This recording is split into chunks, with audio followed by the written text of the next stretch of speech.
सी bore थले काली car बैठे car which मेरे चुन में जे यार रो करदा अखा दा दिला उत्ते करेगा मुझे आओ बोर वांगू जड़ा बहुत डूंगी आंकड़े लोका बादियां में बिंगे बवे घूमदे। तो hey guys, welcome back to our channel. तो गाइस, जैसे कि आज आप देख सकते हैं, आज हमारे पास एकदम यूनिक कार है। अभी नहीं बताएंगे कौन सी है, गेस करना को थोड़ी देर बाद, या भाई बता देंगे। तो भाई को बुलाते हैं। आ जाओ हर्ष भाई। कैसे भाई? बहुत बढ़िया भाई। तो हर्ष भाई, इंट्रोडक्शन हो जाएगा थोड़ा सा। भाई मैं दिल्ली से ही हूँ और ये मेरी पहली प्रोजेक्ट कार है।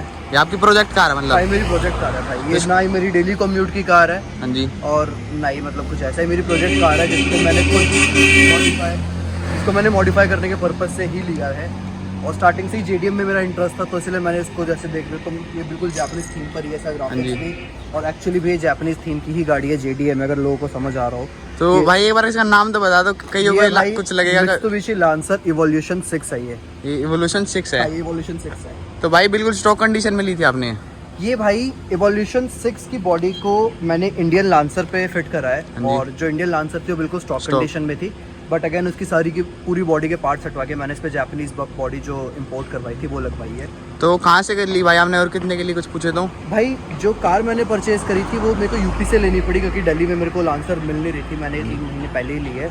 और जो पार्ट्स थे वो जापान से इंपोर्ट करवाए थे मैंने।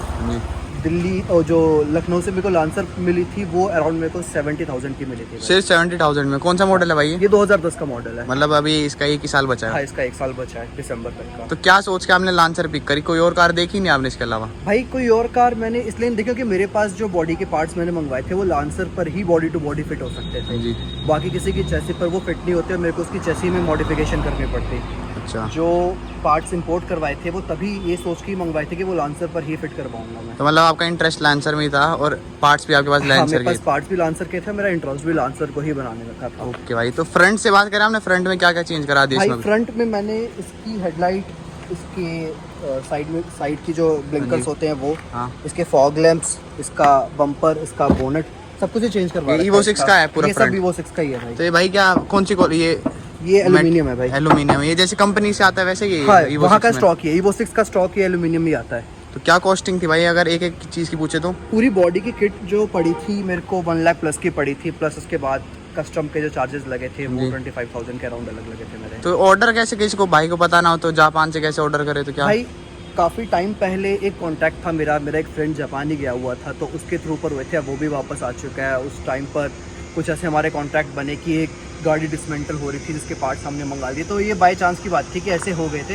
ऐसा कोई तरीका है नहीं कि यहाँ पे वेबसाइट है जहाँ से ऑर्डर कर लिए, ऐसा नहीं है। जुगाड़ से मिला? हाँ, वो जुगाड़ से ही हुआ था ये सारा काम।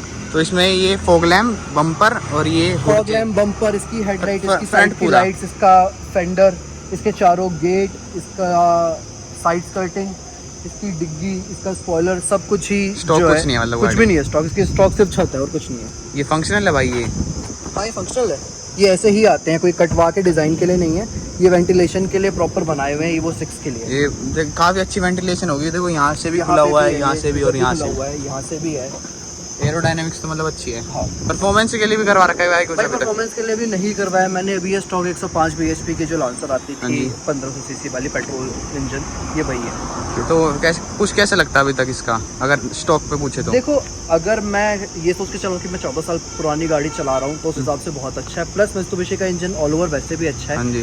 बट इतने चौड़े टायर डलवाने के बाद अब थोड़ा सा इसमें परफॉर्मेंस की कमी मेरे को लगती है। इसके लिए हम काम करना शुरू करेंगे इसकी परफॉर्मेंस मोड शुरू हो जाएगा। हाँ, वैसे परफॉर्मेंस मोड शुरू है। कॉस्मेटिक पर हम काफी कुछ कर चुके हैं। हाँ जी। बट अब इससे हम परफॉर्मेंस का शुरू करेंगे। कॉस्मेटिक तो पूरी बदल दी भाई ने, Evo 6 ही बना दी। हाँ, Evo 6 ही बना दी। लोग कंफ्यूज नहीं होते कि ये लांसर है, Evo 6 है, क्या इंपोर्ट करा दी इंडिया में? लोग भाई कोई लांसर, कोई Evo 6, कोई एसेंट, कोई इसको सुपरा, कोई GTR, सब बोलते हैं। अभी भाई आए थे, इसको एसेंट पूछ रहा था। हाँ, एसेंट तो मैं कह रहा हूँ, तो उसको एसेंट भी बहुत लोग कहते हैं कि अगर आप पीछे देखोगे इसकी जो बैकलाइट है वो एसेंट जैसी ही दिखती है। बैक में बाद में आएंगे भाई, एक बार साइड में बता दो, साइड में क्या क्या चेंज है भाई? इसके साइड के अंदर जो इसके दोनों गेट्स हैं ये भी जापानीज ही हैं, ये भी इंडियन नहीं रखे मैंने, क्योंकि ये सारे भी आए थे मेरे पास।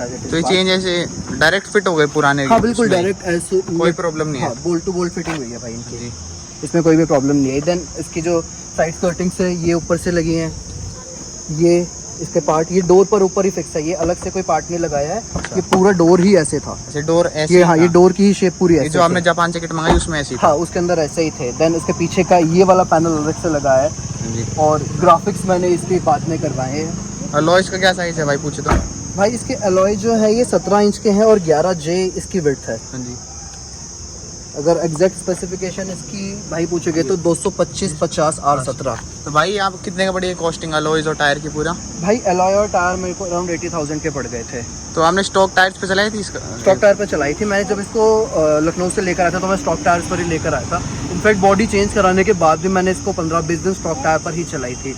बट वो स्टॉक टायर जो थे वो इससे करीब नहीं तो 6 इंच अंदर थे, क्योंकि ये गाड़ी बहुत ज़्यादा वाइड हो गई थी चेंज कराने के बाद, तो बिल्कुल अच्छे नहीं लगते। तो क्या भाई कुछ फर्क लगता है स्टॉक टायर और इन टायर्स पे? भाई स्टॉक टायर और इसमें बहुत फ़र्क है। अगर आप हैंडलिंग देखोगे तो भी बहुत ज़्यादा फ़र्क है, क्योंकि जो आपका स्टीयरिंग बना है पहले एक नॉर्मल टायर को मोड़ने के लिए, अब जब वो 11 इंच चौड़े अलॉय को मोड़ेगा रोड पर तो उस पर फ़र्क तो आता ही है, बहुत ज़्यादा जोर भी पड़ता है। देखो सस्पेंशन पे भी जोर पड़ता है। तो इसलिए मैं कहता हूँ कि डेली कम्यूट की नहीं है गाड़ी, ये गाड़ी सिर्फ है ही शौक के लिए, सिर्फ शौक के लिए। हाँ।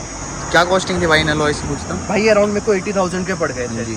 80,000 के अलॉयज। माइलेज में भी कुछ फ़र्क पड़ा भाई? भाई माइलेज पर भी बहुत ज़्यादा फ़र्क पड़ा है। इसकी माइलेज अराउंड हाईवे पर इसने मेरे को 15 तक की माइलेज दे दी थी। अब अगर मैं देखूँ तो इसकी माइलेज 10 से भी कम की होगी। मतलब माइलेज तो खत्म ही, माइलेज में देखना ही बंद कर दिया। परफॉर्मेंस सोचूंगा तो मैं नहीं कर पाऊंगा भाई। उम्मीद ही खत्म हो गई। अलॉयज और इसके एग्जॉस्ट के बाद इसकी माइलेज कुछ भी नहीं बची है। मेरे को लगता नहीं इसकी माइलेज 7 प्लस भी होगी। पर लोग तो कहते हैं भाई उसके एग्जॉस्ट के बाद माइलेज बढ़ जाती है या ऐसे कुछ? भाई माइलेज नहीं बढ़ती है एग्जॉस्ट के बाद, फ्यूल कंजप्शन बढ़ती है भाई। वो मन करता है ना भगाने का। हाँ, तो वो लगता बराबर ही जाती है। देखो जो इतना खर्चा कर रहा है भाई वो माइलेज का नहीं सोचेगा। अगर माइलेज का सोच रहे हो तो फिर इतना खर्चा नहीं करोगे। ठीक है, तो दोनों चीजें एक साथ नहीं हो सकती। प्रोजेक्ट कार में लॉजिकल हो सकते हो या फिर आप अपना शौक पूरा कर सकते हो भाई। तो रियर में क्या क्या चेंज है भाई? भाई रियर के अंदर इसकी जो टेल लाइट्स हैं, ये इसके रिफ्लेक्टर्स जो हैं ये इंडिया के हैं, जो कि Evo 6 के अंदर नहीं होते थे। ये बाई चांस गलती से काम करते हुए सॉकेट कट गए थे इसलिए लगाने पड़े। बट एक्चुअल जो Evo 6 थी उसके अंदर सिर्फ ये ही थी, टेल लाइट थी, उसके अंदर ये रिफ्लेक्टर्स नहीं थे। बट लग गए थे तो इसलिए कट गए थे तो मैंने लगवा दिए। इसके बैक में बताऊँ तो भाई इसकी डिग्गी, इसका स्पॉइलर और इसका पीछे का बम्पर ये सब भी जापानीज है। ये भी पूरा जापानीज है। कोई पहचान सकता है तो सिर्फ इससे पहचान सकता है। और इसको हटा दो तो इसको हटा दोगे तो भाई ये बिल्कुल Evo 6 ही रहेगी। तो ये क्या जापान, ये भी जापान से आया था? हाँ, ये भी जापान से आया था। ये एज इट इज इसके ऊपर डिग्गी के ऊपर लगा हुआ ही था स्पॉइलर, हालांकि हट जाता है नीचे नट साइज पे। आप देखोगे तो एडजस्टेबल है, प्रॉपर फंक्शनल है, ये सिर्फ शो के लिए नहीं है। अच्छा, एडजस्ट भी हो जाता है ऐसे? हाँ, ये एडजस्ट भी हो सकते हैं। इसकी मैं एंगल वगैरह सेट कर सकता हूँ, एडजस्ट कर सकता हूँ। बूट में भाई कुछ ऐसे म्यूजिक सिस्टम में भी है? भाई म्यूजिक सिस्टम कुछ नहीं करवाया मैंने, क्योंकि अभी जैसे मैंने आपको बताया मैं उसे कॉस्मेटिक मोड से खत्म कर, मेरे को इतना म्यूजिक का शौक है भी नहीं ऑनेस्टली। मैं उसको प्रॉपर JDM थीम पर ही रख रहा हूँ, मैं जापानीज थीम में रख रहा हूँ और म्यूजिक उसका पार्ट नहीं है। और तो एक बार एग्जॉस्ट सुना है भाई? बिल्कुल। एग्जॉस्ट का वेल्वेट्रॉनिक है नॉर्मल है? वेल्वेट्रॉनिक्स है भाई। वेल्वेट्रॉनिक है। तो एक बार इसके एग्जॉस्ट साउंड सुना भाई। Straight pipe? हाँ, स्ट्रेट पाइप। पहले ऑफ में सुनाना भाई एक बार। पहले ऑफ। हाँ, तो भाई अभी एग्जॉस्ट सुनेंगे ऑफ पे। ऑन कर दो भाई।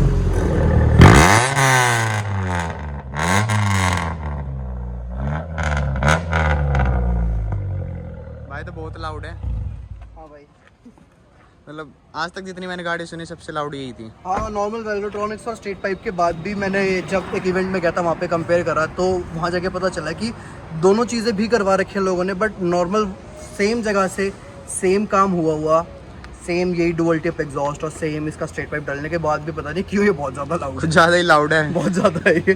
तो ये मैं मानता हूँ, ये इवेंट में जाने के बाद भी मुझे रियलाइज़ हुआ ये चीज़ की लाउड बहुत ज़्यादा ही हो रखी है इस सब काम के बाद। तो और कुछ भाई इसमें आगे चेंज कराने का कुछ सोचा आपने? भाई इसके अंदर अगर मैं आगे कुछ अगर चेंज करवाऊंगा तो मैं इसका कलर चेंज करवाऊंगा। देखो, हाँ जी, अब मैं इसको वाइट कलर में चला चुका हूँ कि RC पे वाइट ही थी और इसको एक बार मैंने वाइट कलर में देखना था एग्जैक्टली कि है कैसी, जो इसका स्टॉक कलर है उसके अंदर करना था। बट अब मैं इसको वाइट नहीं रखूँगा मोस्ट प्रोबेबली, अब मैं इसको रेड कलर का ही करवाऊँगा। ओके। और अगर इसे ग्राफिक्स भी चेंज करवाएंगे हम। ये ग्राफिक्स के बारे में बताना भाई, कहाँ से करवाया आपने? भाई ये ग्राफिक्स मैंने जनकपुरी से करवाए हैं, पंकज ग्राफिक्स करके जनकपुरी में है, अगर किसी को चाहिए तो मैं बता दूंगा। वहाँ से मैंने ग्राफिक्स से काम करवाया था। सोच मैंने पहले ही रखा था कि मैं कुछ जापानीज थीम ही करूँगा और मेरे को सैमुराइज वगैरह वाली थीम को ज़्यादा अच्छी लगी, तो इसलिए मैंने भी फॉर द टाइम बीइंग ये छोटे ही ग्राफिक्स करवाए हैं। मेरे हिसाब से छोटे ही हैं क्योंकि ज़्यादा बड़े ग्राफिक्स नहीं है। अगेन जब मैं इसका कलर चेंज करवाऊँगा रेड तो मैं इसके बाद ग्राफिक्स और ज़्यादा अच्छे करवाऊंगा और वो इससे भी बड़े ग्राफिक्स होंगे। क्या कॉस्टिंग थी भाई इसकी? भाई ग्राफिक्स के मेरे को 10,000 रुपये का खर्चा आया था दोनों साइड? हाँ, दोनों साइड का। और ये भाई का JDM जापानीज डोमेस्टिक ये मार्केट, सब मैंने अलग से करवाया था, स्टिकरिंग है ये भाई। मैंने पहले करवाए थे। ये स्टिकर्स हैं JDM के, ये जो गेट के ऊपर है ये सारे स्टिकर्स हैं। इंटीरियर में कुछ चेंज है भाई? इंटीरियर के अंदर मैंने जो चेंज करवाया भाई वो ये है कि इसके मैंने इंडिया के कंपोनेंट्स हटवा कर डैशबोर्ड से मैंने जापान के कंपोनेंट लगवा दिए। इंटीरियर में क्या क्या चेंज है भाई? तो भाई इसके मैंने जो कंपोनेंट्स चेंज करवाए हैं वो ये है कि जैसे इंडियन जो लॉन्सर आती थी उसके अंदर एक क्लॉक नहीं होती, यहाँ पे कॉइन रखने की जगह होती है। मैंने ये जापान का डैशबोर्ड था उससे मैंने ये निकाल के लगा दिया। वर्किंग है भाई ये? हाँ, ये वर्किंग है। और इसका जो स्पीडोमीटर है ये सारा का सारा जापान का, ये इंडिया का नहीं है। जो इंडियन स्पीडोमीटर आता है उसमें टॉप स्पीड 220 की होती हाँ जी। है और RPM जो होते हैं 8,000 का तक का होता है मैक्स। जो जापानीज आया उसके अंदर जेंटलमैन्स एग्रीमेंट की वजह से 180 की टॉप स्पीड हुई और RPM 9,000 का हुआ। उसके बाद जो मैंने चेंज करा भाई उसके सीट कवर्स थे, थोड़ा सा मैंने ब्लैक और रेड की थीम देने के लिए सा गियर नॉब और ये सारी चीज़ें चेंज करवाई, इसके मैट्स वगैरह चेंज करवाए। अब मैं इसका रूफ भी चेंज करवाऊंगा और इसका डैशबोर्ड जो है कुछ कुछ कंपोनेंट या तो कार्बन टिपिंग करवाएंगे, रैप करवाएंगे और इसका स्टीयरिंग चेंज होएगा। स्टीयरिंग से को थोड़ी ओल्ड सी लग रही, नहीं तो पूरी भाई ने न्यू। हाँ, तो स्टीयरिंग इसलिए नहीं करवाता कि अभी स्टीयरिंग का प्लान था कि हम या तो स्टीयरिंग ही चेंज करके इसमें मोमो वाला लगाएंगे या फिर कार्बन फाइबर लगवाएंगे, तो इसलिए स्टीयरिंग का काम करवाया नहीं था। और मैं बिल्कुल भी सारी चीज़ें चेंज नहीं करवाना चाहता। मैं चाहता हूँ ज़्यादा से ज़्यादा जितना मैं जापानीज जो इसकी किटाई थी इसमें से जो सामान चाहूँ वो रख सकूँ। तो इसलिए मैं बहुत ज़्यादा चीज़ें नहीं चेंज करवाऊँगा। एक बार हुड खोल के दिखाओगे भाई इसका? बिल्कुल भाई, क्योंकि लैंसर का कमी दिखती है लैंसर इंडिया में अब तो। भाई से हुड खोल के दिखाओ भाई, आप ही खोल लो। ये स्टॉक है भाई बिल्कुल अभी? हाँ, ये बिल्कुल स्टॉक है भाई। मित्सुबिशी रिलायबल इंजन मानते हुए भाई? बहुत ज़्यादा रिलायबल इंजन है भाई। मैं जिस दिन सेम डे परचेज करके इसको लखनऊ से दिल्ली ड्राइव करके लेकर आया था, हाँ जी, तो रिलायबल है ऑफ कोर्स। क्योंकि किसी और की 14 साल पुरानी गाड़ी अगर 600 किलोमीटर बिना आपको परेशान के चल रही है हाईवे पर तो अच्छी बात है। बाकी ये देखो, जैसे मैंने आपको बताया था कि ये सारा जापान का ही है। प्रॉपर जापान है भाई, कोई स्कैम नहीं है कि यहाँ बना दिया वहाँ बना दिया। ये सारे इंपोर्ट करवाए हो भाई ने। ये कितनी कॉस्टिंग बताई भाई आपने इंपोर्ट कराने की? पूरा वो इंपोर्ट कराने की अगर उस टाइम की मैं बताऊं जब मैंने करवाया था तो उस टाइम पे मेरे को 1.5 के अराउंड पड़ गई थी कॉस्टिंग वगैरह सब कुछ मिला जुला के। हाँ जी। बाकी और इंजन पे कुछ भी काम नहीं करवाया, जस्ट मैंने इस पे ये स्प्रे करवाया था गोल्डन। अभी तक बिल्कुल स्टॉक है? हाँ, अभी तक बिल्कुल स्टॉक है। अब क्या ट्यून व्यून का सोचा है कुछ? भाई इसको ट्यून करवाने के लिए अभी मैंने नहीं सोचा, क्योंकि सबसे पहले इसका जो ज़रूरी काम होना है क्योंकि चलने में बिल्कुल अभी ठीक होनी चाहिए। इसके अलॉय डालने के बाद सस्पेंशन चॉकर्स की थोड़ी दिक्कत आई थी, अभी हम वो करवाएंगे। ट्यून पे अभी हम इतना ज़्यादा फोकस नहीं कर रहे क्योंकि हमको ये नहीं पता कि ये टायर जो अलॉय है इस पर बहुत ज़्यादा सक्सेसफुल है कि नहीं। हाँ जी। अभी ये अलॉय वगैरह डलवाने के बाद हमें 1 महीना ही हुआ है। अभी हम ये देख रहे हैं कि ऐसा तो नहीं कि ये टायर चल ही ना पाए, इसके सस्पेंशन बिल्कुल ख़त्म ही करता रहे बार बार, तो इसलिए भी हम इसको ट्यून भी नहीं देख रहे हैं। मतलब अलॉयस के हिसाब से देखोगे आप, ट्यून करना है नहीं? हाँ, अलॉय के हिसाब से देखेंगे क्योंकि अगर हमको ये देखना पड़ेगा ट्यून से पहले हमको शायद इसके टायर चेंज करने पड़ेगा सर। ओके, कोई परफॉर्मेंस अलॉयस क्या BBS वगैरह? हाँ, उस तरह के BBS वगैरह पर जाना पड़ेगा क्योंकि अभी हमने सिर्फ लुक्स के अकॉर्डिंग अलॉय लगवा दिए थे जो कि इस पर नहीं हो पा रहे हैं सक्सेसफुल।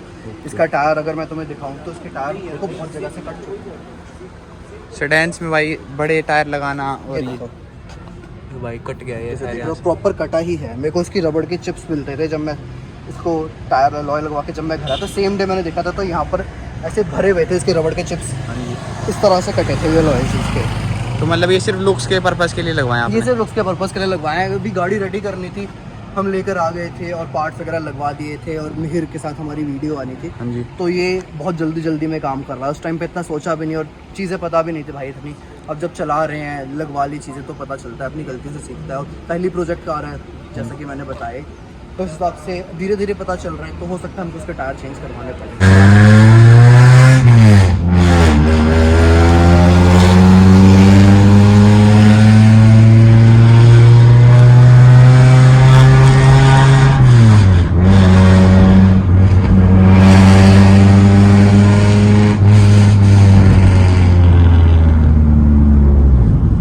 इसके तो भाई 1 किलोमीटर दूर से आ जाएगी। बहुत ज़्यादा पिताजी का फोन आने वाला है भाई। मैं अपने घर के सामने से ही निकला एक्चुअली ना, इसलिए अभी।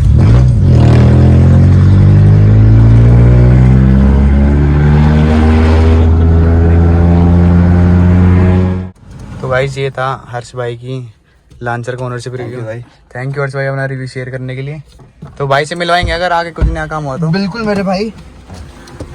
तो कमेंट्स में बताना गाइस मेरे को आपको भाई की लांचर वो कैसी लगी। तो भाई अगर नया काम कराएंगे तो सब दिखाएंगे आपको। तो चैनल को सब्सक्राइब करना और मेरे को कमेंट्स में बताना भाई गाड़ी कैसी लगी। Thank you so much for watching, bye.